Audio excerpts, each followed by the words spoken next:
सरदार सिरसा के नाम पर बटन दबा दो, आपदा अपने आप चली जाएगी, चली जाएगी।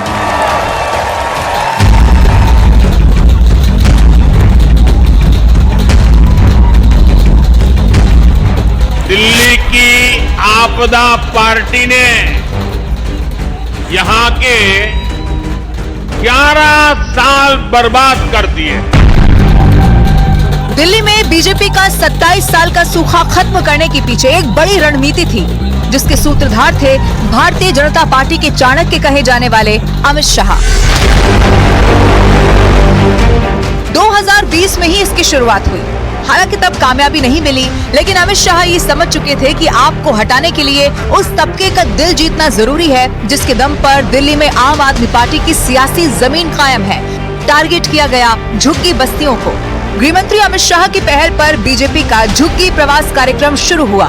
बीजेपी के सिपह सालारों को झुग्गियों में वक्त गुजारने के लिए कहा गया, जहां लोगों से सीधा संवाद किया जाने लगा और इसी संवाद से निकला बीजेपी का हिट नारा, आपदा हटाओ।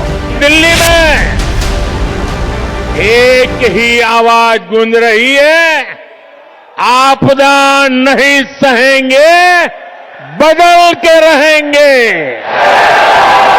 आपदा नहीं सहेंगे।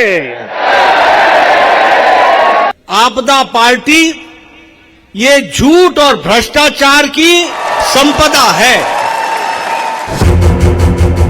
जनवरी में बीजेपी का झुग्गी बस्ती सम्मेलन हुआ, जिसमें बीजेपी के पदाधिकारी झुग्गी बस्तियों के प्रधानों को लेकर आने में कामयाब हुए। प्रधानों ने सीधे गृह मंत्री अमित शाह से संवाद किया। इसने भरोसा जीतने और पक्का घर की स्कीम को मजबूती दी। अब नतीजे भी बताते हैं कि शाह का ये संवाद काम कर गया। झुग्गियों के साथ अमित शाह की रणनीति का दूसरा बड़ा हिस्सा थे पूर्वांचली वोटर्स।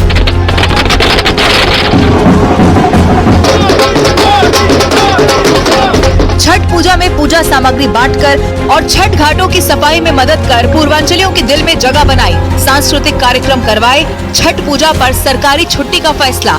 10,000 बैठकों से पूर्वांचल समाज के साथ संवाद। 200 से ज्यादा लिट्टी चोखा संवाद। 70 की 70 सीटों पर मकर संक्रांति महोत्सव। 52 सीटों पर बारीकी से चुनाव प्रचार की रणनीति और फर्जी वोटर्स के मुद्दे पर केजरीवाल को घेरने की रणनीति। बीजेपी ने पूर्वांचलियों का दिल जीत लिया। यही नहीं, पूर्वांचल मोर्चे को एक्टिवेट किया गया। 2 वर्षों में पूर्वांचल मोर्चे से बड़े नेताओं से जोड़ा गया।